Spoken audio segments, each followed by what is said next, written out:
Welcome into Out of Bounds alongside with John Luck. I'm Brian Berard. We took a week off, so it was a bye week, John. Got to recharge the battery. Exactly. Football does it. We're going to do it too. And we don't play football.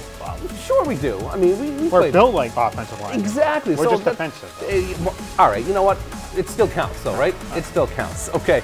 Just a quick reminder. Of course, you can like us on Facebook at facebook.com/BTVOB. Of course, you can follow us on Twitter at BTVOB, and you can watch Out of Bounds anytime on YouTube. You can go to youtube.com and search BTV Access. And, of course, you can watch us online. You can watch us on BTV. You can watch us anywhere you want on the planes, trains, and automobiles. So we're going to jump right into it, John. We're going to start with your team. We're going to start with the Boston Celtics here. They currently have a series tied at 2 with the Milwaukee Bucks. And Game 5 at the TD Garden, John, is Game 5 a must-win for the Boston Celtics tonight? The way the first 4 have gone, it has to be. The home team has won each of the first 4 games, so Game 5 obviously is a must-win. But more than anything else, this team has to stay with the Milwaukee Bucks. You can't fall behind 20 or 26 points because at that point, game over, series over. The thing that was interesting to me about this series, the first game, it took overtime for the Celtics to beat the Bucks. The second game was a blowout. Game 3 was a blowout. Game 4, we thought it was going to be a blowout for Milwaukee. They blew a 20-point lead in the fourth quarter. The Celtics had a miraculous comeback, couldn't quite pull it off, lost 104-102. So to me, I think if the Celtics can get off to a hot start, they don't really do that much. They haven't done in this playoff series.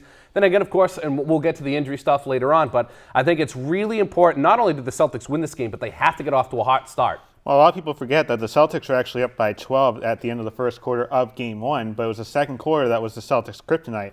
All series long, there's been that 1 quarter or 12-minute period where the Celtics just haven't performed.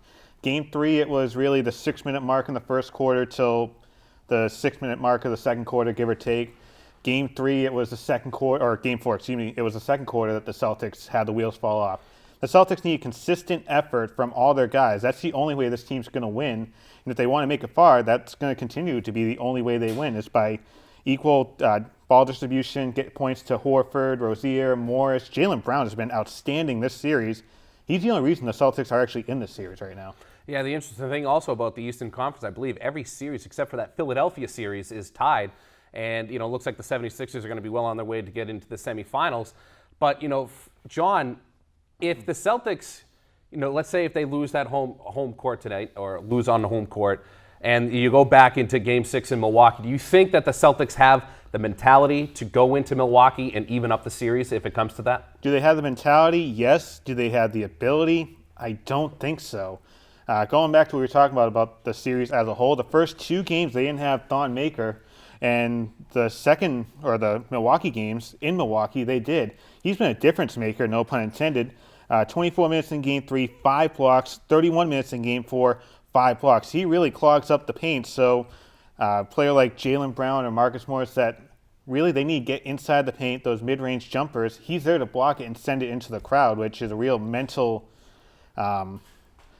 disadvantage for the Celtics to me. I think the only way the Celtics can win is if they go ahead and get into the paint, put the ball off the glass and into the hoop, and I don't know if they can do that in Milwaukee. This team has just been shaken in Milwaukee. Now, the thing to me, I think the Celtics really need to focus on is how to stop Giannis Antetokounmpo, the Greek freak. He has just absolutely been going lights out in this whole series. So, John, what do you think the Celtics have to do to stop him? Sit Aaron Baines. Why is this guy on the floor? Aaron Baines does Tommy Heinsohn likes him. We'll get into that later. Aaron Baines does nothing for the Boston Celtics against Giannis Antetokounmpo. If I'm Brad Stevens and I want to shake things up, maybe get Greg Monroe out there, have him double team with Horford in the paint. Horford's done pretty good against Giannis.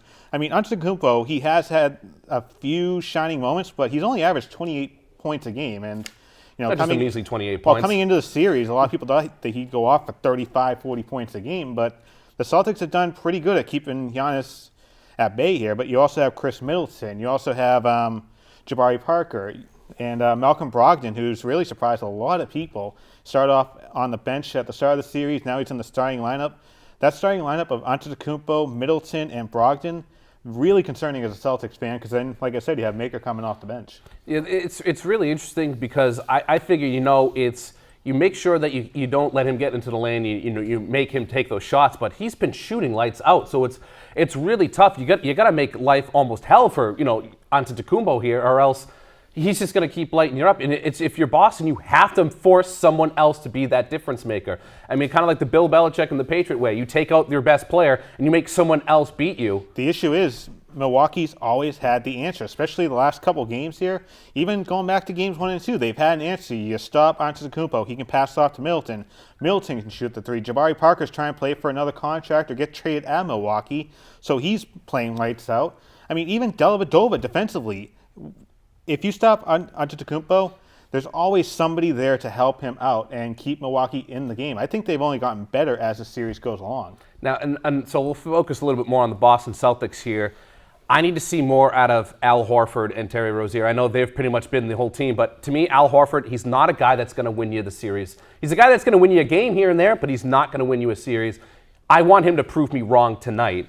But outside of Horford and Rozier, you know, who do you think really could step up? And, oh, by the way, Marcus Smart probably playing tonight. That's going to be really important because if you go to the bench over the first 4 games, it's been Shane Larkin coming in. Larkin's been about as much of a train wreck as Aaron Baines. Now you have Smart coming in. He's a great defensive presence for the Celtics, so if the game is close in the fourth quarter, I like the Celtics' chances. He gives you that defensive presence, so he's going to be important, but also the other Marcus, and that's Marcus Morris. He's gone off for about 15, 20 points a game in this playoff series. He's kind of been that extra man that the Celtics need to keep them in the game, so that way when Horford or Rozier or Jaylen Brown sit, you at least have points coming from somewhere out of your second unit. All right, well, we're going to switch over to another playoff team in the TD Garden, and that is the Boston Bruins. Last night had the opportunity to finally finish off the Toronto Maple Leafs, but couldn't quite do it, losing 3-1. And they come back for Game 6 at the TD Garden, but not Game 6, Game 7 at the TD Garden. 7. I wasn't expecting the series to go I'm this not long. good with numbers, too. I understand. I know. Numbers are hard. They really are hard. But, you know, John, after seeing that game in Toronto, and you saw how the Bruins came out, you saw that they really couldn't keep up with the speed of the Toronto Maple Leafs. Is it concerning that the series has gone 7 games now? I don't think it's surprising. I think it's kind of concerning because you think of how the Bruins started out the first 4 games of the series. Hard-hitting, smash-mouth hockey, getting to the puck first, getting into the corner first. Over the past couple games, that hasn't happened. You look at game, 5, that Saturday night game against Toronto. It was 4-1 at one point. Eventually, the Bruins came back. It wasn't enough, but still. Toronto, I think that Saturday night game, that kind of sparked something in them that, you know what, we can hang around this Boston Bruins team. And, you know, you think about some of the potential injuries this Boston Bruins team has had that could come back to hurt them in Game 7 or even further if they do win tomorrow night. Now, we're going to notice a little trend here with the Eastern Conference playoffs. All the other series have been clinched except for the Boston Bruins. Everything has been clinched in the NHL. So you have these teams like especially Tampa Bay that's going to face the winner of this Bruins and Leafs series.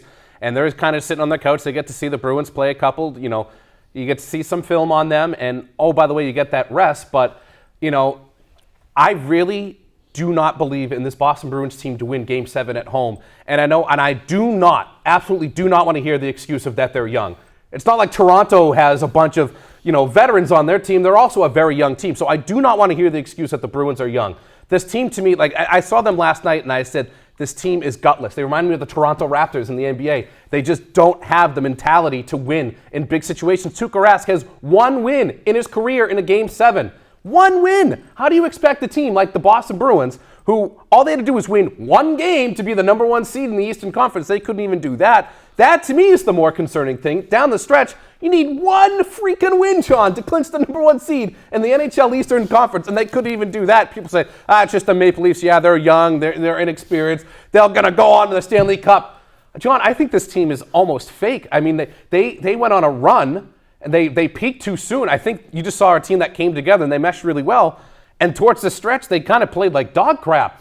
I really don't expect much out of Game 7 here at the TD Garden. I really don't. What do you expect out of the Bruins? When did Corey come back to the show? You just had a freaking Corey Cloudman We've been told that when we talk hockey, it's boring. I had to spruce it up a little. So you figured yelling would probably help. Well, I would want me to whisper the whole time.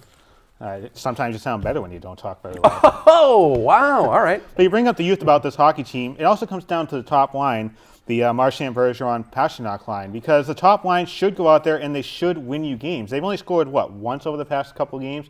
They've had 26 shots, give or take.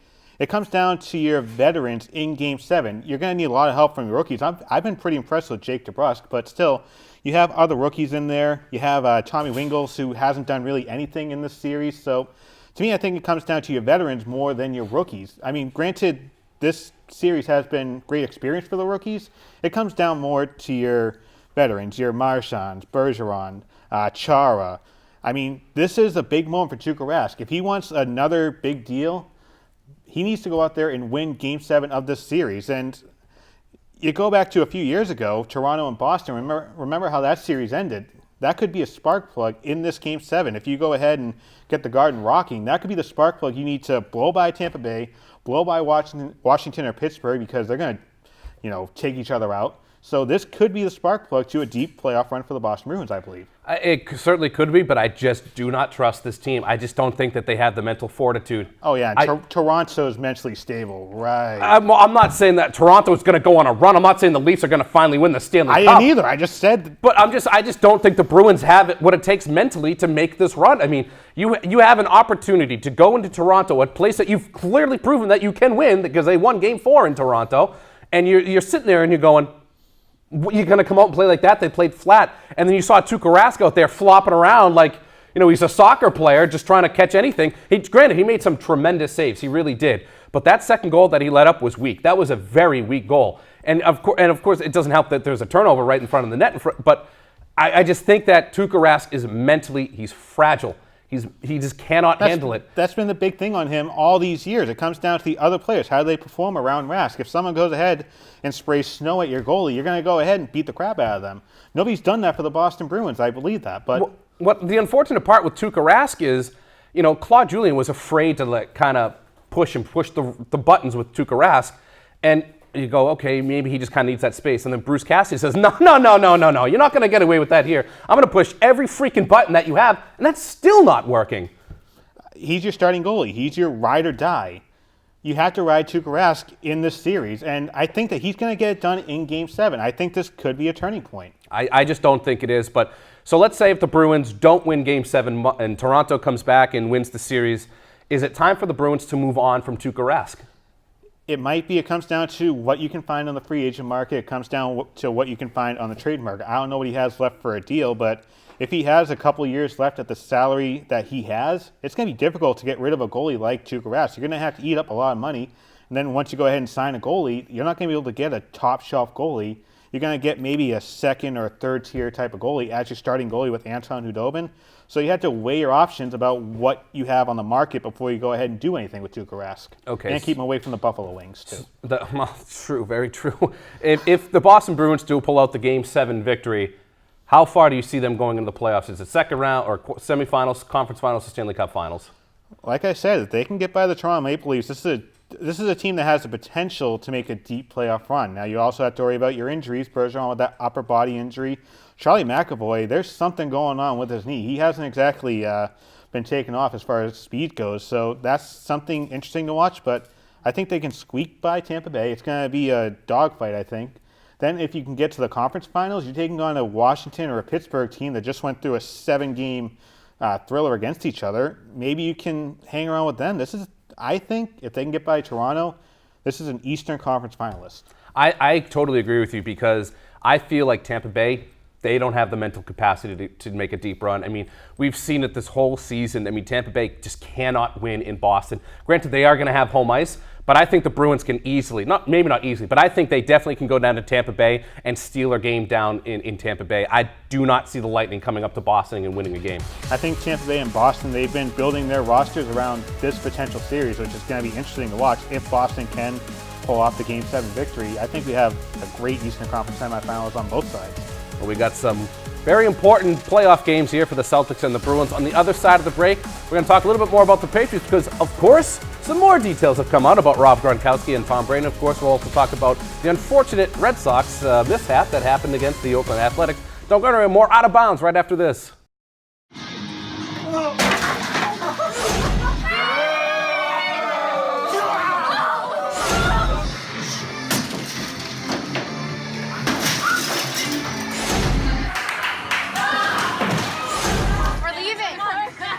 Most party fouls are pretty dumb. But if you decide to drink and drive underage, you could lose your license and your freedom. Underage drinking and driving. The ultimate party foul.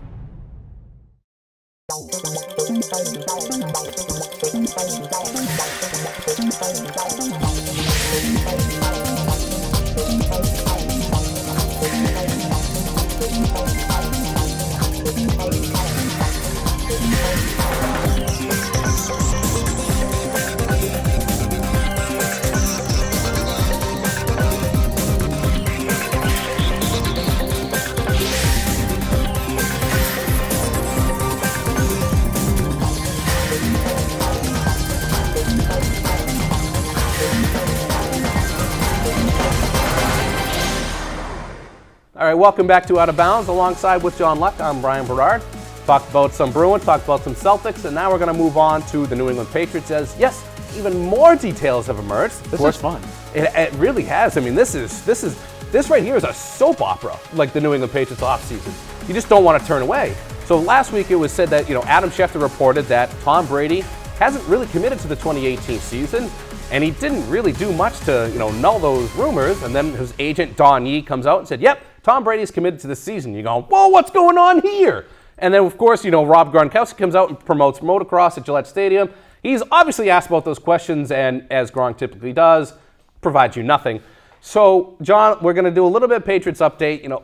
Is it concerning that, there's a bit of a carousel going on right now with Brady and Gronkowski? I think this is the end of the dynasty, and we talked about this a couple weeks ago. Every great dynasty has an end just like this. You look at the Dolphins, and granted they didn't win all the Super Bowls, but they were a pretty winning franchise with Shula and Marino. You go back to the 49ers. Every dynasty in sports is bound to end the way that the Patriots dynasty is ending.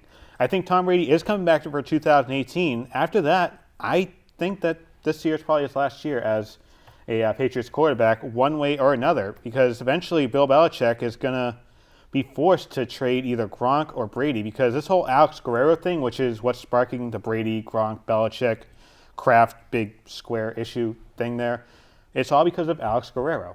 Yeah, I think what you have is Belichick is pissed at Kraft, and Kraft is pissed at Belichick, and Brady's pissed at I think everyone's just pissed at each other. I think Brady clearly talked Garoppolo out of town, and now that Jimmy G's gone, his kind of the way he carries himself has been a little bit different. We saw in the offseason, they went to the bubble there at Gillette Stadium, and, Edelman was down there throwing around with Tom Brady and other receivers, and we said, okay, this is normal offseason stuff for Tom Brady. It's just kind of business as usual, but that was kind of just a one-time thing for just a publicity stunt, and now you're kind of wondering, I think that Gronk and Brady have kind of started to mentally check out. I mean, we're seeing more Brady promoting TB12. He's gone on his media tour, and he wants to promote his diet that Hanley Ramirez has been partaking in. There's a nice little funny video of him. There's no ice cream allowed on the TB12 diet, I've learned. Christian Vasquez found that out. Yeah, you try to offer him, and he's like, no, I'm not going to do that. But I think you're starting to see them check out. Now, John, I think you're absolutely right. The dynasty is starting to come to an end. Even though they're still one of the favorites in the AFC. I mean, I still don't think the East is up to par. I think it's still going to be the Steelers are going to compete with them. The Texans are going to compete with them, which, by the way, the Patriots do open the season against the Texans on September 9th at 1 o'clock. It's going to be an interesting. They usually open up at night. Almost the past umpteen years, they've opened up at night. You just have to win the Super Bowl to open at night. Right. Yeah, exactly. But, to me, I think Brady has to play at least another 2 seasons, because if he doesn't, I think you're going to have a lot of Patriots fans that are going to be upset with him because you traded away the future for the present, and you're only going to get 2, John, in your case, 1 season. I think it has to be at least 2 seasons. If you talk the future of the organization out of town and you only play for 1 more year, I think you're going to get a lot of Patriots fans pissed at you. I think Tom Brady has a negative light on him right now. I mean, going forward, he's going to have a lot to do as far as PR to try and get Patriots fans, all of them, to like him again. But there are a few Patriots fans that maybe think he is one of those spoiled players that cares more about himself. He's turning into Brett Favre and LeBron James. Right, he's turning into what we didn't want him to turn into. And it's life. I mean, eventually you're going to realize you're at the end of your career. You want to go ahead and try and continue your financial assets. And to do that, you have to promote TB12. So I understand him going out and promoting the TB12 method. But as far as the football field goes, he's either going to retire at the end of this year or he's going to get kicked out. I think this Thursday night is going to be very interesting, and even Friday night as well. What do the Patriots do? Do they draft a Lamar Jackson? Do they trade to get a quarterback ready for the now? I think the Patriots are looking at the quarterback situation right now, and you could be getting the starter of the future. We said that before about Jimmy Garoppolo, Ryan Mallett, and every other quarterback that the Patriots have ever adapted, but I think this is the year you're drafting your starter for the future. I think there's 110% the Patriots are drafting not only a quarterback, but a tight end as well. And, there's other things that the Patriots have to look on. Edge rusher, I know there's a couple guys they've been looking at. Harold Landry from Boston College, a couple other guys they've been looking at. So we know that, they have to look at quarterback. They have to look at tight end. Where else should the Patriots be looking for in the draft or in free agency to improve? I think the secondary, you're always going to need somebody in the secondary. That's been one of the positions that a lot of mock drafts have been saying the Patriots are looking at because you have 2 first-round picks.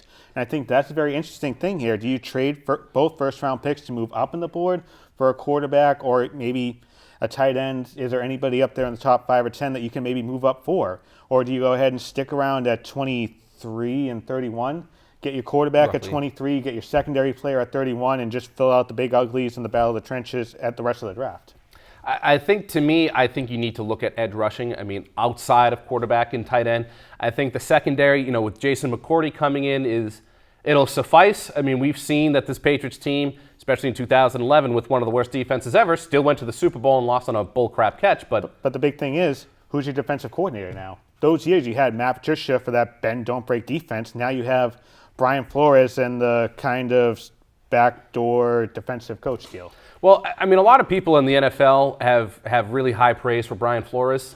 I'm really not concerned about the defensive coordinator because I've heard a lot of people say he's going to be here for a year or two and he's going to be the next head coaching candidate for whoever, Cleveland or Cincinnati. Well, not Cincinnati. They're never going to get rid of Marvin Lewis because that's a stupid organization. But I'm not really too concerned about that. I have full faith in Brian Flores there. So the secondary, I know it's always got to be something you have to look at, but I think now that you have Jason McCourty and Stephon Gilmore there, I'm not really all that concerned about it. I know there's going to be some downsides. What are you going to do at nickel and at dime? But that's way, way, way down the road. But I think to me, the number one thing they should be looking at outside of quarterback and tight end is an edge rusher. And I would love to see them go get Harold Landry, not because I'm a BC diehard. And season ticket holder. No, and BC. He is a good edge rusher. He had a poor season last year because he had an ankle injury. He played for BC. Well, no, he was an All-American, not All-ACC. He was an All-American edge rusher. And he's a fast guy, and he needs to bulk up. But I still think that edge rushing, they need to get pressure on the quarterback because we've seen this. They also have no linebacking core, and they're going to have to drop them back into coverage. So I think they also have to look at that linebacking core more than that secondary. And replacing Hightower potentially because he's always a big injury risk. He's coming back obviously for the start of the season, but how long are you going to have him for? So you need to have a plan for another starting linebacker. So how much longer do you see Bill Belichick as the quarterback of the New England as head coach of the New England quarterback? I'm going to go with a big goose egg. Yeah. English is hard, John. It's hard. It's like words, numbers, everything. Belichick, I think he's sticking around for another 2 or 3 years. This has always been the big thing. Is he going to stick around after ready to prove, I can go ahead and put a winning team on the field? But eventually, all this stuff, challenge from Kraft and Brady to go ahead and do what they want, eventually he's just going to say, F this, and I'm leaving the team. They're eventually going to push him to that point, I think. And the Garoppolo stuff is just the tip of the iceberg, I think. There's going to be some more big news coming out, I feel like, over the next couple of months. Well, every episode, there's something new that comes out and something more that we'll keep talking about, but we'll wrap it up with the Patriots right there and move on to the Boston Red Sox. They've had an unbelievable hot start to the season, until they got to the second game against the Oakland Athletics. And, they say, John, some call it a no-hitter, some call it, a bad night. But the Red Sox did, in fact, get no hit, and then the next night they came out and did one of those bad things called a losing streak. Now, is this a bump in the road, or is this Red Sox starting to finally come back down to earth and they're showing their true colors? There was no way this team was going to hold on to a 16-2 pace. I hope all Red Sox I was expecting them to go to 116-2. They were definitely doing that. Yeah, I'm sure that was the case. This is kind of concerning because the 4 games that the Red Sox have lost have been starts with Chris Sale or David Price, your 2 front line of the rotation guys. But also, I keep bringing this up, the bullpen. We go back to that game that the Red Sox lost against Oakland, Game 3 of the series, where Price gave up the home run. That would have been the perfect situation to have Kimbrel come in, but you can't have your closer that you traded a bunch of prospects for come in a real safe situation with men on base in the 8th inning because he has to have a clean 9th inning. To me, I think relief pitching is always going to be the Achilles heel of this Boston Red Sox team, and it's going to cost them a few games coming up here, I think, because you have games against Toronto, Tampa Bay, and Kansas City. If they keep fouling back pitches like they usually do against Chris Sale, get that pitch count up, you have to get the bullpen in, And this bullpen, I don't think is the best in baseball.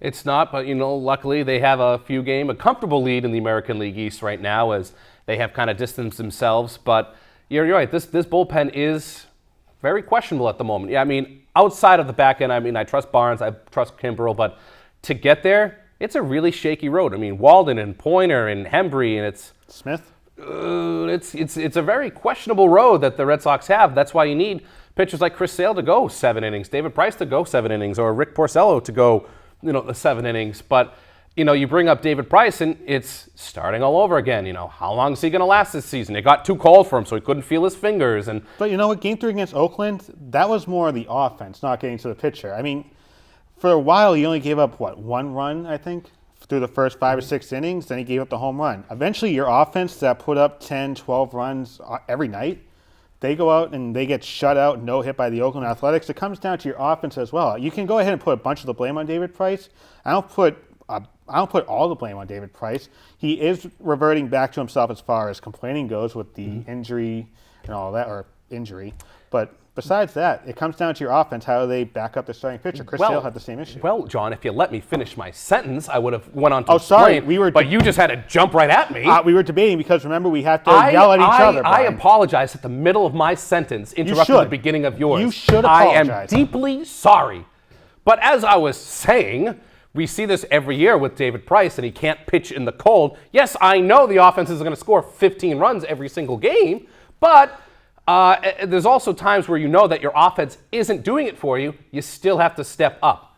And I don't see that from David Price. And I'm starting to wonder if this team, which is clearly going to be playing in October, I think it's almost guaranteed that this team is, okay, well, makes sense. I'm pretty sure that their last series is scheduled in October, which is guaranteed. But we'll go from there. Could have a rainout. Yeah, well, you could have a rainout. They're just going to, and you know what they do with rainouts? Make them up like the next day. Never know. Yeah, okay. Oh, perfect. Even better. I love logic. I have to say, though, I was impressed with the Red Sox. Once again, I apologize. All right, go ahead. Go ahead. Go stare at the clouds. I will just look at the blue wall over here, Brian. Go stare at the clouds over there. But here's the thing with, now we'll bring it back here, but with the thing with David Price, you were acting like a 6-year-old. But the thing with David Price is that what this is concerning to me is the guy not pitching cold weather. I mean, what was it, a few days later, Chris Sale goes out there in sub-zero weather with short sleeves on there like it's nothing. When this team, like I said, when they get into October, is he not going to be able to pitch in cold weather? Because, I can't feel my fingers because they're chilly. This is the stuff that I hate about David Price, because just like the Bruins and the Celtics, they're just mentally fragile. This guy and I know he never wanted to play in Boston. He never wanted to come to the Red Sox, but it was stupid of him to turn down that deal that the Red Sox offered him. But he's like Tuukka Rask. I just can't trust this guy in a big situation. I mean, yeah, when he first came to the league with Tampa Bay in the 2008 ALCS it was, but I just don't trust this guy in a big market, in big situation games. But, and you sit there and you go, I hope this guy opts out after this year. I really do, because he has the option after this year. He needs to pitch well so they can prove to the rest of Major League Baseball that he's still, an elite pitcher. But I'm like this close to being done with David Price. Are you done? No. I didn't want the start of my sentence to interrupt the middle of your sentence again. But I think David Price, this is a very important... We'll have our own draft board here. Throw my pencil. Okay. I think this is an important year for David Price because, like you said, he can opt out at the end of this year. There's going to be a lot of teams looking for a guy like David Price that can perform well. So this year, the big thing for him, just shut up and go pitch. If it's cold, give up a bunch of runs. You can go ahead and have all the fans and the media talk about you, but just keep your mouth shut, keep your head down, go out and pitch. That's all you can do this year with David Price. That's a lose-lose situation for him. As far as Boston fans go, Boston media goes, they're always going to find a fault with him because of everything that's gone on in the past with him. So just put your head down, forget about all the outside noise, and go play baseball. Now we'll get back to the original topic that the Red Sox look to bounce back against the Toronto Blue Jays. So, John, how big of a series is this for the Red Sox to try and bounce back, a division series before coming home? Well, division series are always big because that's one of the tiebreakers if you do somehow end up tied at the top of the division standing. So, also, Toronto has been a very difficult place for Boston to play over the past few years. The outfield core has been... Just the past few days. Huh? Just the past few days. Right. Anyways, I'm sorry. The middle of my sentence interrupted the start of yours, right? No. No, that's not how it goes. That's not how it goes. But anyways, I think this is a big 3-game series because don't forget Game 3 you have Chris Sale, and that's going to be a very important start because Chris Sale, you need to get him some run support. They haven't gotten him any run support really all season long, and he needs to go deep, try and save this bullpen because you're going to have a lot of games coming up here without him off. Yeah, Chris Sale, 29 innings, has a 1.86 ERA with 41 strikeouts on the year, and it's big that they do have to get him run support. So we talked about our 4 Boston teams, and on the other side of the break, John and I will give us our final thoughts. Don't go anywhere. More Out of Bounds right after this.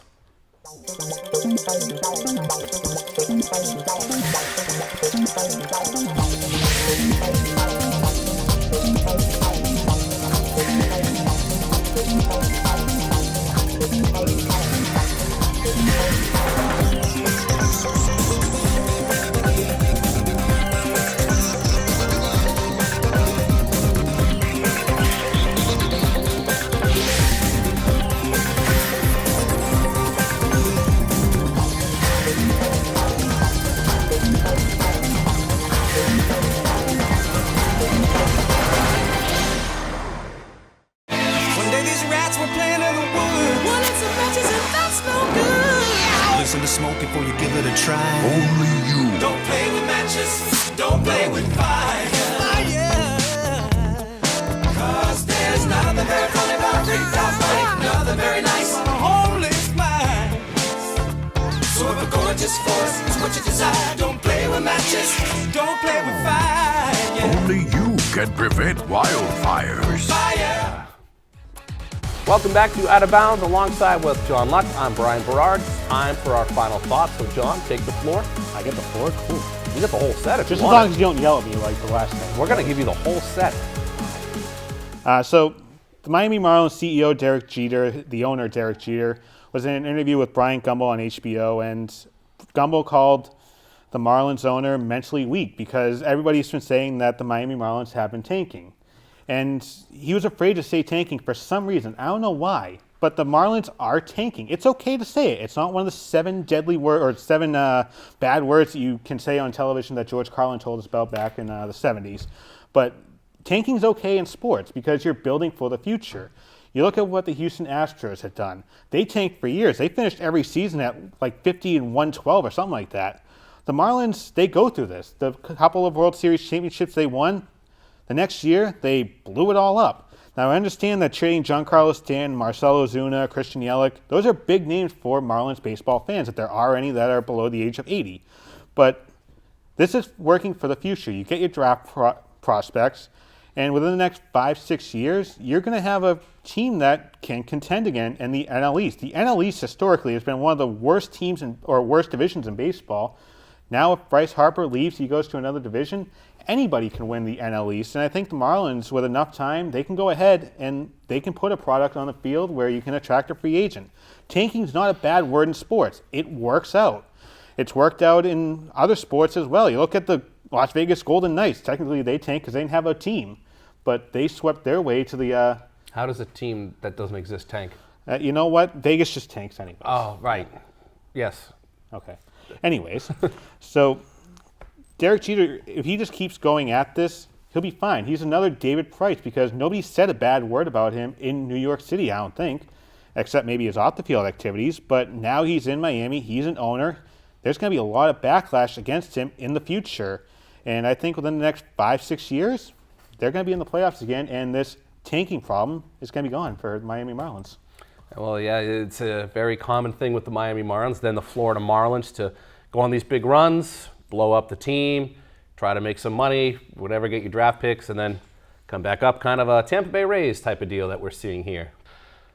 Well, over the past weekend, Boston College Baseball hosted its 7th annual ALS awareness game at Fenway Park, and even though they lost to Florida State 13-7, the game was still a massive success. All proceeds went to go strike out ALS, which is a horrible disease that has struck baseball legend Pete Frates. He was diagnosed with it back in 2012, and of course, you remember starting in July of 2014, the Ice Bucket Challenge came out. I did it 3 times. John did it. Jeff Fowler attempted to do it. It didn't really end up pretty, but that alone raised over $100 million for ALS awareness and research, which is such an amazing thing. And they've done it every August since, and they kind of started the hashtag every August until a cure. And it's an awful disease, and only 2 out of every 100,000 people in the United States have it, and roughly 6,000 people a year are diagnosed with ALS. You'll notice on the bottom of your screen, PeteFrades.com is a website that you can go to. You can look at Pete's story, you can buy his book, and also, if you can find it within yourself, to donate anything that you can to ALS awareness, also known as Lou Gehrig's disease, which took out another famous baseball legend.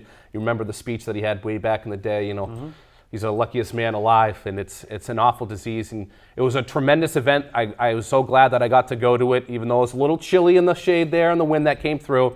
Over 5,400 people came out to Fenway Park to support Boston College and Florida State. It was an amazing event, and if you really can just even go to the website and learn more about Pete's story and be a little bit more aware about ALS, that would be amazing.